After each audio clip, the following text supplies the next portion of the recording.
From the Opubco Studios in Oklahoma City, this is an OU Update with Mike Baldwin.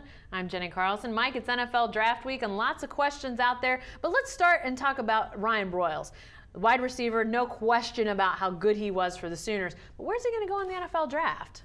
They say probably third round. I think there's a chance he will sneak into the second round because of the time he ran earlier than expected to return trying to run a 40. Everybody, the scouts, Broyles himself said he wasn't 100% ready to do that. He used to run in the 4.4s back when he was on his game. That was a 4.57. It was close enough. They only let him cut 2 or 3 times, said we've seen enough. I think he's going to sneak into the second round. I really do, just because his production is off the charts. He's got a high character, did well on the Wonderlic, the bench, all that.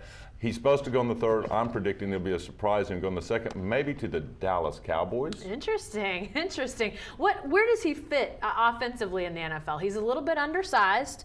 We know what he can do, though. Where does he fit NFL-wise, you feel like? Well, most feel he's a slot guy, sort of like Wes Welker. We all know his story here. That's the new position in the NFL. It used to not be that way. You had to be a tall, big, athletic wide receiver to really succeed in the NFL. Now, he's the kind of guy people are finding, little areas in seams and in the zones, and he's really good at that. Plus, he's a punt returner, and that is so invaluable for NFL teams to have a guy that can do more than one thing. So I think his stock will go pretty high. The knee is a little bit of a worry, but I think he's some of those concerns with when he ran a few weeks ago. Lastly, you mentioned earlier his character, and I assume that he did great interview-wise and those sorts of things. How much does that play in when an NFL team is looking at a guy who maybe does have an injury concern? Well, as we've seen with Roger Goodell, we're going to see in the NBA, I think, with Meta World Peace and all these things. They don't like people with bad character. He had one police blotter incident coming out of high school, but that was 5 years ago. Now he's in the community.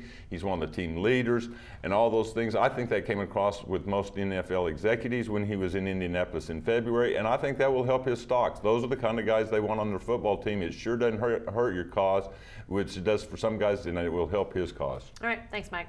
Be sure to stay with the best coverage team anywhere at newsok.com and every day in the Oklahoma.